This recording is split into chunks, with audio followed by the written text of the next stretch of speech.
తిరుపతి దేవస్థానంపై చిన్నజీయ స్వామీజీ చేసిన వ్యాఖ్యలపై టీటీడీ స్పందించిన తీరు బాధాకరమని సంపత్ కుమార్ రామానుజ జీయర్ స్వామీజీ అన్నారు. తిరుమల కొండపై అసాంఘిక కార్యక్రమాలు జరుగుతున్నాయని మీడియానే సాక్ష్యాలతో చూపెడుతోందని అన్నారు. ఒక పుణ్యక్షేత్రంపై చిన్నజీయర్ స్వామి అలా ఎప్పుడు వ్యాఖ్యలు చేయలేదని, స్వామి మాటల వెనక ఆవేదనను, మానసిక బాధను అర్థం చేసుకోవాలని వారు సూచించారు.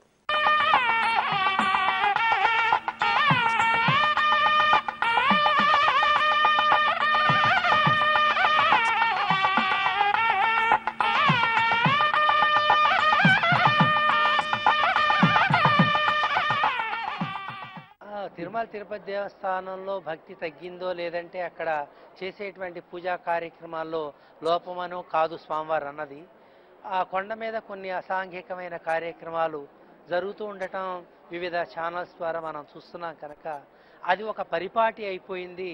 అదేదో ఒక ఎగ్జిబిషన్ లాంటిదో లేదంటే ఏదో ఒక విహారయాత్ర లాంటిదో అయిపోతోంది అని వారు ఆవేదన చేశారే తప్ప అది వారు కావాలి అని ఒక పుణ్యక్షేత్రం మీద కామెంట్ చేసేటువంటి స్థితి కలిగిన వారు కాదు. స్వామివారి ఆవేదన మనం అర్థం చేసుకోవాలి తప్ప దాన్ని ఏదో ఒక నెగిటివ్ థింకింగ్లో ఆలోచించి స్వామివారి మీద నెగిటివ్గా చెప్పడం అనేది చాలా తప్పు.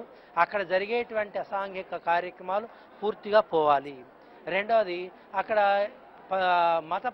ఇతర మతాల యొక్క ప్రాబల్యం కోసం కూడా కొన్ని ప్రయత్నాలు సాగటం స్వామివారికి చాలా మనసుకు బాధ కలిగి అది వారు అలా అన్నారు తప్ప వారు వేరే ఉద్దేశంగా అన్నటువంటి మాట కాదు.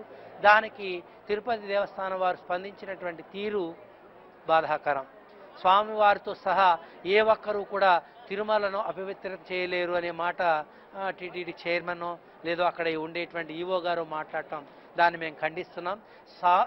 చిన్నజీయ స్వామివారు చెప్పినటువంటి మాటలో వారికి ఉండేటువంటి మానసికమైన బాధని మనం తెలుసుకొని వారు పెద్దలు సంతోషించేటట్లుగా మనం కార్యక్రమాలు చేసుకోవడం ద్వారా మన ఆలయానికి ఉండేటువంటి పవిత్రతను మరింత పెంచుకోవాలనే సూచనగా వారు చెప్పారు తప్ప వారు ఏదో అక్కడ ఆ వ్యవస్థని దేవస్థానాన్ని విమర్శించాలనే ఉద్దేశంతో చెప్పినటువంటిది కాదు.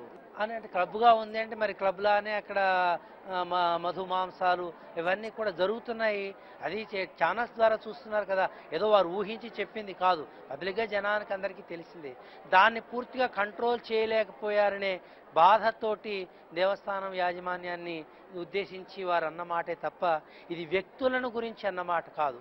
ఒక వ్యవస్థలో జరుగుతున్నటువంటి ఒక తప్పుని 10 మంది భక్తులకి చెప్పడం ద్వారా భక్తుల యొక్క మనోభావాలు దెబ్బతినకుండా ఆ వ్యవస్థ అక్కడ ఉండే పవిత్రత కాపాడాలి అనే ఉద్దేశంతో చిన్నజీయ స్వామి వారు చేసినటువంటి వ్యాఖ్య అది.